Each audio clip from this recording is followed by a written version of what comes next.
Joey Newman, you've been the composer of The Middle for 7 seasons now. Does it get easier the longer you've been with the show to compose music for it, or is it still a challenge at times? It's still a challenge, I think, at times, but ultimately, now that we have the language so well, or at least the musical language so well ingrained in the show, it's a lot easier to pull from. So we have our sounds, our themes, are all our kind of different things, and we just go ahead and take it from there. And the probably the more difficult part is usually when we have themed kind of shows, whether we're doing Halloween or Christmas or one of those kinds of things, or we're trying to find some way of moving in to a song here and there and that kind of stuff. But yes, mainly it is all set musically, except for it's always a challenge to still come up with the right way of scoring it to picture. hmm Well, take us back to the beginning, 7 years ago when you first came on board. What about it spoke to you and jumped out at you as like, okay, now I know how to write music for this? It came to me as the pilot. I think they had done. I'm not exactly sure where they were. I'm trying to remember where they were musically at the time. I think they were struggling to find whatever that sound would be, whether they were using, I think, existing material to try to make it work. And then I was asked to do a spec on it. I did my feeling of what I thought I did. I think maybe 3 scenes or so, 3 or 4 areas of it, and just kind of came up what I thought was a good way to evoke the Midwest with a little bit of my comedy style. And in a kind of a fun small band format. And it shifted certainly a bit from that point, but not by much. I mean, it still kind of sat in that band feel for how we're always scoring it with some extra things here and there. And but my whole thing was like, I loved guitar, and I thought guitar was a great way to always plant the show in. And it's been that way since. hmm So then how, every show evolves thematically and storytelling wise.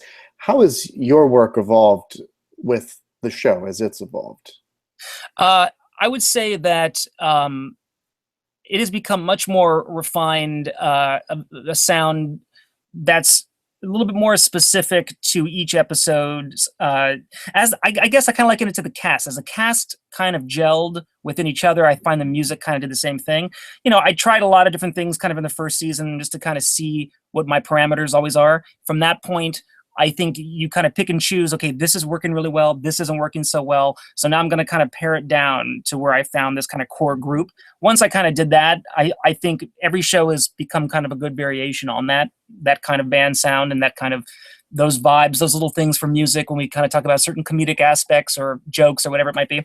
But it had to kind of evolve a little bit more, I think, with the show kind of finding its footing too. Right, absolutely. So take us through your normal process when you're scoring an episode. Take us through the spotting sessions and coming up with the music. Take us through your process. Sure. So I would meet usually midweek, go to Warner, the lot. We're on the Warner Brothers Ranch.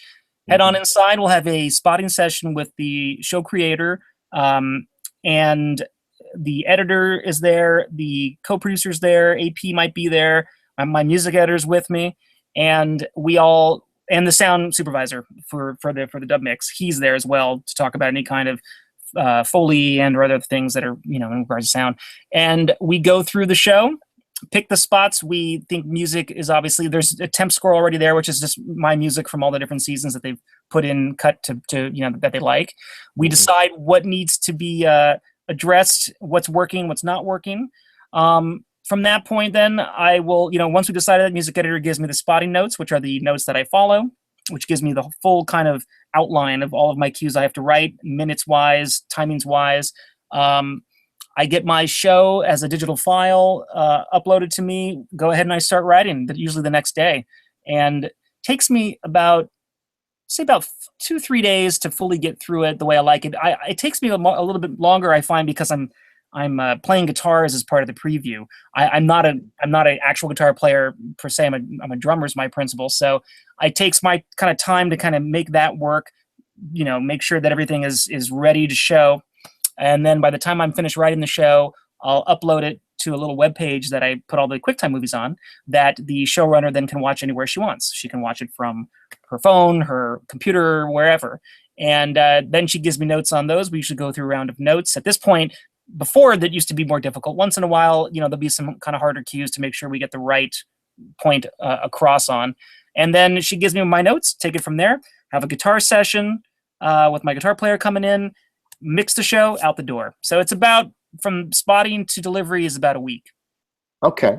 Yeah. So what were some of those difficult cues in the beginning? I'm curious, like what some of those more difficult moments to come up with the right underscore would have been. Was it something with a specific character, or just like finding the right emotional beat for something? Yeah, I think a lot of the hardest part in this show has always been the finding the right balance and pacing between the jokes, to not make a lot of the transitions sound too stingy, like we're going in and out of a multicam.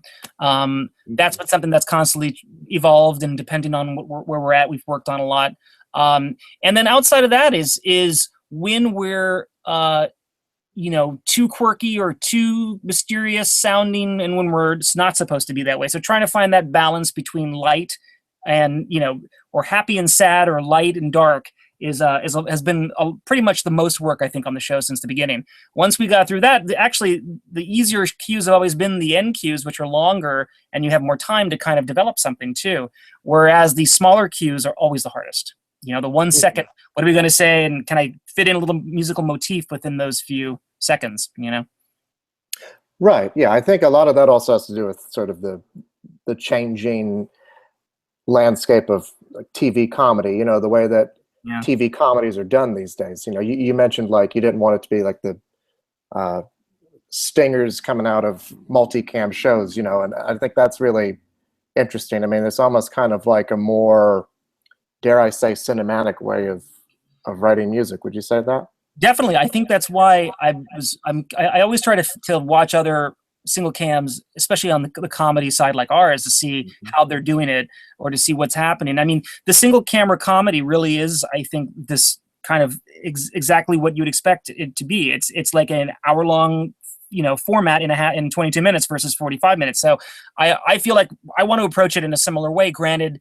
it's going to be cut and paced differently. I at least want to approach it score-wise that it really has something to say, to be there to support these characters, as opposed to just either letting things dry, go along, or just have me kind of putter in and putter out. Our sound kind of says something as to kind of move the story forward, I think, more than the norm. Yeah. Absolutely. So I want to talk a bit about your background, because you come from a real musical family. Your father was an Oscar-winning composer, songwriter, conductor, Lionel Newman. Your cousins, your family members, are Randy Newman, Thomas Newman, David Newman, Maria Newman. So did you even have a choice about whether or not you could become a composer, or is it just sort of... I think, I probably had a choice for that. Music-wise, I don't think I had a choice. I think music in general, no matter what we all are going to do, we're going to stay somewhere in the music industry. I've been loving and playing music since I was a kid. Like I said, I started off on drums. That was kind of the main thing. And then I took piano. And then when I got into piano, I started writing more. And when I started writing more, I kind of caught a little bit more of that bug. I went to Berklee College of Music, though, as a performing major. I thought I was going to be more of a studio drummer. That was kind of my goal. But I had done some dabbling in writing and scoring a little bit in high school. And so when I went to Berklee and saw their film scoring program and just kind of looked around and realized it's going to be way more fun to be able to write for my favorite drummers in school that I loved, and also to just be able to kind of have that experience of kind of putting together all these great people and making magic happen. That to me was, and also as a make a living and ownership of your music to some extent is also a big deal. I learned a lot of that and saw a lot of that early on, which I know not everybody does, to kind of know, well, if we can kind of build a catalog of music and we can own either all of it or partial of it, we're going to be able to make a little bit more money down the road to help sustain maybe other musical adventures I'd really want to do too, So I don't think for me, in my situation and my dedication to playing drums, was going to work to just be a drummer only. That's that, of course, being surrounded by music, and also the Newman family, who I'm a fan of regardless. I mean, I love Randy's music and Tom's music and Dave. It's fabulous. It's been a complete, I want to uphold the legacy for the best that I possibly can, for the highest standard of music that I can possibly give out.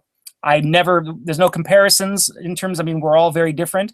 I just think it's more about keeping those standards high and making great music and writing great music to picture.